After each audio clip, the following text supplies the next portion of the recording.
নমস্কার, আপনারা দেখছেন খবর বাংলা আর আমি কৃত্তিবাস।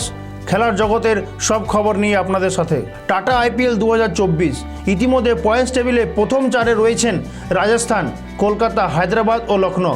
শেষ চারে নিজেদেরকে বাঁচিয়ে রাখার লড়াইয়ে মুখোমুখি সংঘর্ষ করবেন দিল্লি ক্যাপিটালস ও মুম্বাই ইন্ডিয়ান্স। শনিবার মুখোমুখি সংঘর্ষে নামতে চলেছে মুম্বাই ইন্ডিয়ান্স ও পান্থ ব্রিগেড।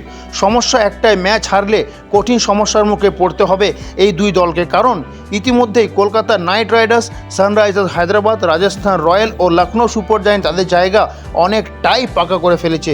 মুম্বাই ইন্ডিয়ান্স দলের অধিনায়ক হার্দিক পান্ডিয়ার কাছে আজকের ম্যাচটা খুবই গুরুত্বপূর্ণ হতে চলেছে, যেমনটি হতে চলেছে পান্থ ব্রিগেড অর্থাৎ দিল্লি ক্যাপিটালসের কাছে। গুরুত্বপূর্ণ ম্যাচে পুরোপুরি নির্ভর করছে রোহিত শর্মা, সূর্যকুমার যাদব, তিলক বর্মা, জসপ্রীত বুমরা। আর অন্যদিকে দিল্লি ক্যাপিটালসের কাছে রয়েছে ঋষভ পান্থ, কুলদীপ যাদব, মুকেশ কুমারদের মতো খেলোয়াড়রা। ব্যাটিং শক্তিতে ভরপুর থাকলেও 2024 টাটা আইপিএলে সেভাবে নিজেদের যোগ্যতা দেখাতে পারেনি এই দুই দল। কিন্তু আর না, এবার ডু অর ডাই ম্যাচে দুই দলকে তাদের শক্তি প্রদর্শন করতে হবে। কে জিতবে এই গুরুত্বপূর্ণ ম্যাচে পুঙ্খানুপুঙ্খ বিচার করলে এবারের আইপিএলে দিল্লি ক্যাপিটালস 4টি ম্যাচে জয়লাভ করেছে আর মুম্বাই ইন্ডিয়ান্স জয়লাভ করেছে 3টি ম্যাচে। যাই হোক, টস কিন্তু একটা গুরুত্বপূর্ণ ভূমিকা পালন করবে আজকের ম্যাচে। যে দল টস জিতবে ব্যাট করার সিদ্ধান্ত নিলে একটা বড় রানের সংখ্যা যদি বোর্ডে লাগাতে পারে তাহলে বিপক্ষ দলকে চাপে রাখা যাবে। 3.2 ওভারে কোনো রান না দিয়ে 7 উইকেট তুলে নিয়ে মহিলা টি20 ক্রিকেটে নতুন বিশ্ব রেকর্ড করলেন 17 বছর বয়সী ইন্দোনেশিয়ান তরুণী।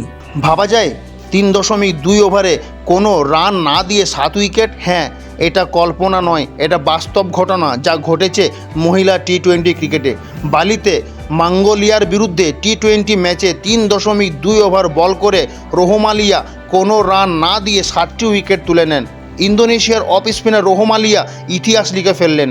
বালিতে মঙ্গোলিয়ার বিরুদ্ধে পঞ্চম টি20 ম্যাচে 3.2 ওভার বল করে কোনো রান না দিয়ে 7টি উইকেট তুলে নিয়ে নজির গড়লেন এই ইন্দোনেশিয়ার তরুণী। এমন নজির পুরুষদের আন্তর্জাতিক টি20তেও কেউ করেনি। মজার বিষয়, তিনি তার আন্তর্জাতিক ক্রিকেটে অভিষেক ম্যাচেই এই কৃতিত্ব অর্জন করলেন। প্রথমবার আন্তর্জাতিক ক্রিকেটে কোনো পূর্ণ সদস্য দলের বিরুদ্ধে খেলতে নামে ভানুয়াটু।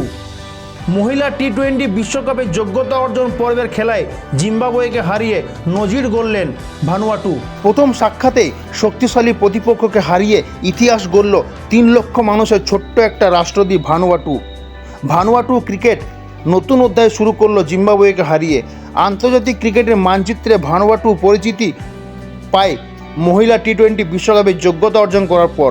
প্রথম ম্যাচে ভানুয়াটু ক্রিকেট দল লড়াই করেছিল জিম্বাবুয়ের মহিলা ক্রিকেট দলের বিরুদ্ধে। 6 উইকেটে পরাস্ত করলো জিম্বাবুয়েকে। তাও আবার 11 বল বাকি থাকতে জয় নিশ্চিত করে নেন ভানুয়াটু। এবং ভানুয়াটুয়ের এই জয়ে খুশির আমেজে উঠল গোটা 3 লক্ষ মানুষের ছোট্ট একটা দ্বীপ। নজির গড়লেন ভানুয়াটু। খেলার সব খবর পাওয়ার জন্য চোখ রাখুন খবর বাংলার পর্দায়।